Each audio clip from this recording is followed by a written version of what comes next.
All right, I had a lot of questions about growing passion fruit. So we're in my backyard and we were looking at this Frederick passion fruit vine. Um, I live in Southern California. So this is zone 9B. If you're living in zones 9 through 11, you can grow passion fruit.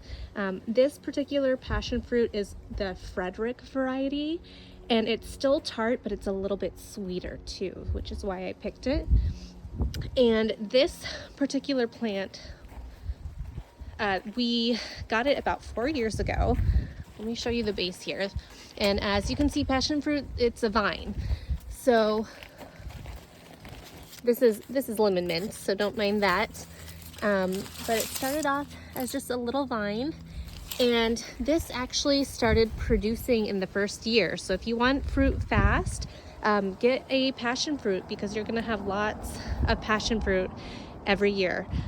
This passion fruit vine produces, the bulk of it is ready and fruiting in the summer. When they are ready, they look a little bit like this.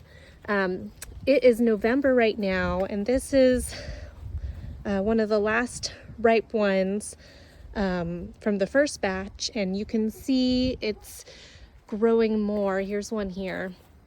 See the difference? So there's a whole new batch of passion fruit coming up. There were a bunch of flowers on here yesterday, but I guess they're all turning in. Oh, here, there they are.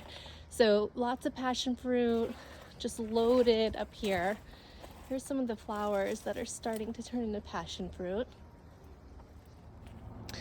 So how we grow this is we literally just plopped it in the ground. This is clay soil, and we put in some compost and chicken manure on top. I do that about once a year, but it has this drip irrigation that runs twice a week.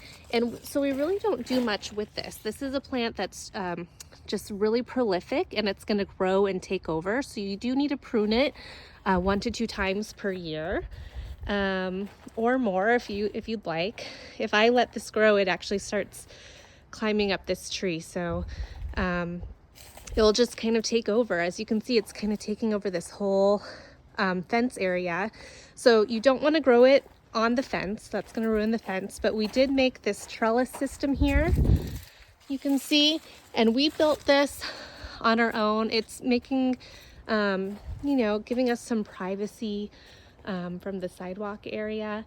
And so it's really nice for that reason. If you're interested in the trellis, we have a video on that, and so you can make a trellis on your own, but definitely you will need something for them to grow on. And so one of the things I really love about the passion fruit is you're going to have passion fruit ripe all season, looking like this.